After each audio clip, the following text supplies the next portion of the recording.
Here's the stupidity of this individual. You can think it's a game. It's a game with me that you will never win. Ms. Fong-Fachan understands that that story is not feasible. That when you inspect the claim that was made at her... I don't understand your stupidity. Don't get to just have your way because you want to have your way. I do not like sending people to jail. This defendant might be one of the most arrogant people you'll ever see in a courtroom. She literally called into a podcast from jail just to laugh about her charges. Now she's back again for violating bond, lying about THC cookies, and drinking almost immediately after being released. The judge is clearly done babysitting her and makes it clear that if she wants to play games, he'll end them. Watching her smirk through the hearing is painful because she still thinks she's untouchable, right up until reality hits. Do you think she's actually sorry, or just sorry she got caught? Let's dive in. Your Honor, I appreciate the court's accommodation. I had an opportunity to speak with Ms. Fong-Fachan. I discussed bond violations that have come to the court's attention since Ms. Fong-Fachan's last appearance before the court. Ms. Fong-Fachan... Well, that, as well as the continued lie. Of course, Your Honor. And Ms. Fong-Fachan is going to apologize to the court, going to admit that what the court has been made aware of, her participation on a video podcast. Okay, let's just get it all right, Mr. Warren. Here's the stupidity of this individual. I lock her in jail because she was lying and violating her conditions. One of her first calls from the jail is to a podcast. Am I right? That's correct, Your Honor. But then gets here and runs a ruse that she's really making the calls regarding her to choke. So not only does that then go on social media, there's then another one on social media of shortly after when she was arraigned, where she was violating her bond condition at that time. I've yet to figure out why she doesn't have a medical marijuana card if that's what she wants to do. But she doesn't, and then just continues to use. Lied to community corrections, then lied to me. So she gets put in, then makes within that week at least 41 calls that we could see, but there were actually additional ones. Then can't wait a day after being released and violates my order again. And Your Honor, that is my understanding of where we are today in its entirety. And Ms. Fong-Fachan admits to all of those things. She did go into custody. She placed upwards of 120 to 130 phone calls, one of which was to a podcast. And I think that demonstrates to the court that her statements that she learned her lesson in custody, it may hinder that because Ms. Fong-Fachan was laughing, joking on a podcast. Oh, yeah, she was. She thought it was all a game. Of course. And guess what? You can think it's a game. It's a game with me that you will never win. Ever. No, I don't think you do. Your Honor, that was the first week she was in custody. The following week, she lost phone privileges. She was released from custody, at which point she came before the court, apologized for what happened leading up to that. Lied to Mr. Feaster, so Mr. Feaster would lie to the court. Your Honor, I think Ms. Fong-Fachan understands that pretrial release is a matter of grace, and that for her to remain on pretrial release, she has to demonstrate to the court that she is going to comply with her bond conditions. She has had a turbulent journey on her bond so far. She's had several violations. There are renewed violations. She admits to all of those. She would ask the court to... Including that the THC cookies, the time-released THC cookies was a lie? Ms. Fong-Fachan understands that that story is not feasible. That when you inspect the claim that was made at her first probable cause conference, that it doesn't make any sense. And she'll admit that today to the court, that a number of things she said leading up to this have not made sense and have turned out to be false. And when a person, anyone puts himself in that position, you have to tell lies and lies and lies to kind of undo what you've done so far. I think Ms. Fong-Fachan wants to ask the court for a clean start, to come clean as to... I thought we did that the last... This is almost the same spiel I was getting last time, right before she got out and on film drank. Right. God only knows why you'd be mixing anything with Red Bull, but what the heck. Understood, Your Honor. And she did drink. There's a video of her doing it. Oh, yeah, there is. And what she's going to ask the court to consider, continuing her bond, upwards modification, that she be placed on a other to monitor alcohol use, that she submit to ETG testing to monitor her alcohol use, and that she cease using social media while this case is pending. Ms. Fong-Fachan is serious about resolving this matter. She's serious about taking care of her two children. Daughters Maddie and Ayana have upcoming birthdays on the 28th of March and on the 2nd of April. I know So it'd be wants to there horrible for if them. she's in jail on their birthday. It would, Your Honor. But it doesn't seem to me that she was really caring about them all this time anyway. No, Ms. She would have never put herself in the jeopardy that she's in right now. Of course, Your Honor. I know her children are her primary concern more than anything else, that she's asking the court in a final act of grace to permit her to remain out of custody, continue her bond with those money. And Ms. Fong-Fachan can address the court and come clean about any violations of bond leading up to today. Go ahead. What does she want to tell me? Mr. Allen? I just wanted to apologize for starting off with a bad start with you. I hope that start over. I did my time for bond violation for 2 weeks. I messed up the first week. The second week you revoked my phone privileges. I learned my lesson. I had some time to think about what I've done, and when I figured it out, I did have that cup of alcohol on the podcast. I truly thought that it was just no smoking weed, but I didn't know alcohol was a problem. But now I know. I do not have an alcohol problem. I was just drinking. How am I supposed to know that? You don't.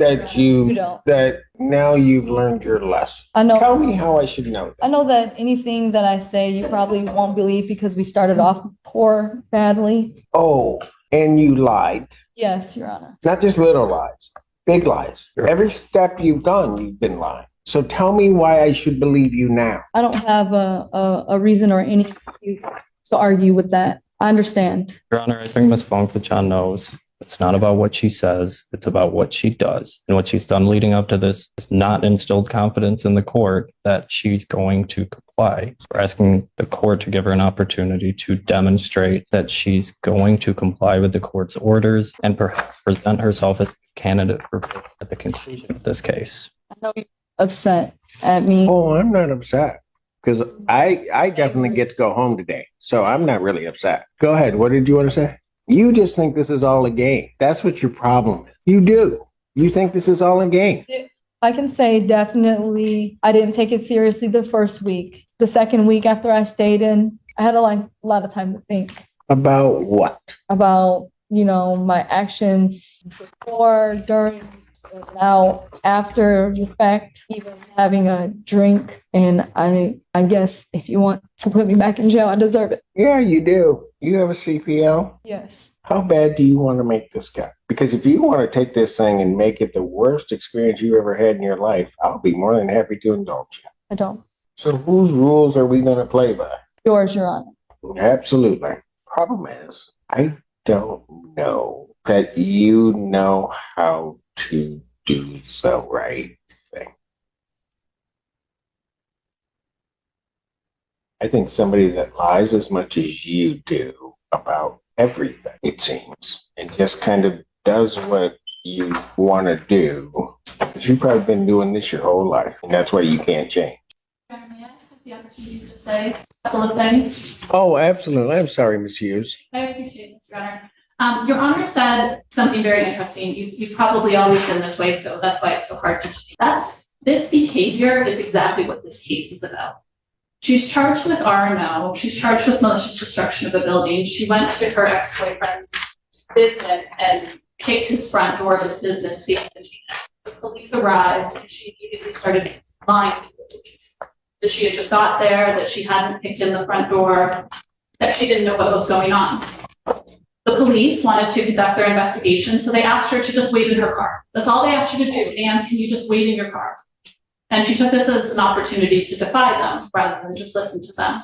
She told them, I'm not doing nothing. I don't need to go to my car. They asked her again, please go to your car. She decided to cut off Officer Cunningham, not allowing him to speak. He said, well, you can either wait in your car or you can wait in my car. She said, take me to jail, fuck it. Yes, go ahead, take me to jail. So I instructed her to put her hands behind her back, is what Officer Cunningham's report says. She then began to verbally and physically defy Officer Cunningham to the point that Officer Baldwin, another Ann Arbor officer, had to get involved. When Officer Baldwin approached, The defendant turned to Officer Baldwin and pulled her left hand away and said, "Don't make me swing on you," to a police officer. So yes, this is what she does. She lies and she wants to play by her own rules. So by continuously violating Your Honor's orders, this is just a game at this point. Your Honor, I'm asking that you remand her. I'm asking that her bond be revoked and that no bond be set at this time. Mr. Warren Green. Thank you, Your Honor. Ms. Fong Fachan, as the court knows, is a mother. She was previously employed at the University of Michigan, stocking shelves. She lost that job when she was remanded to custody, and I know that she is seeking reemployment. Ms. Fong Fachan fully understands that the consequences of her actions. Does she, though? Does she? I mean, I don't know anything about what was necessarily alleged in the case other than the charge, right? And then to hear that recitation of what this case is about and then look at this defendant's behavior, does she really?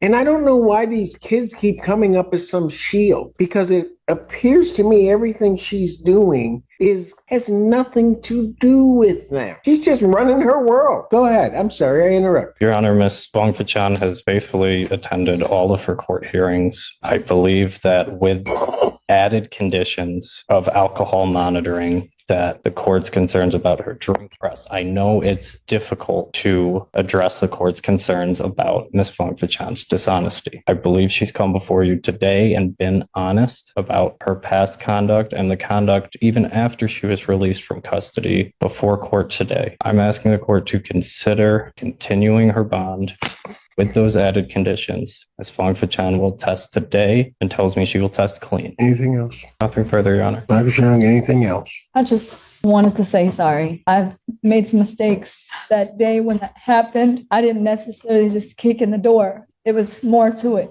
inside. And it just escalated. I was upset. I didn't mean to harm or disrespect Officer Cunningham. I didn't mean it for it to escalate that way. And I hope that I can apologize and make it right. I'm trying to. Since this has happened, my life is in shambles. I'm trying to figure it out. Being in jail doesn't. All right, pause right here. We've already got a red flag situation. A man keeps $3,000 in cash inside a sock drawer, doesn't trust banks, and lets someone he's known for 2 or 3 months hang out while he sleeps? That's either extreme comfort or extreme carelessness. Legally speaking, this case is going to come down to proof, not suspicion.